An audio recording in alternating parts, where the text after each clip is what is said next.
តែខ្ជិលនៅពេលបានជួបប្រានាងតូចមិនរកគំនិតដល់ឆាកំរិល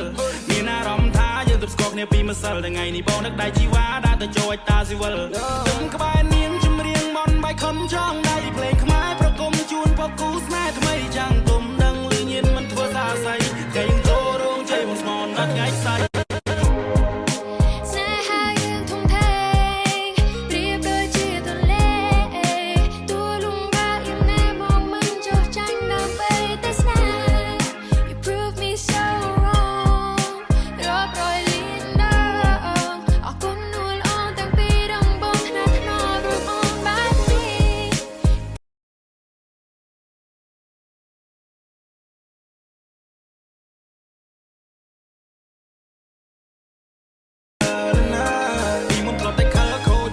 តែខ្ជិលនៅពេលបានជួបប្រានាងតូចមិនរកគំនិតដល់ឆាកំរិល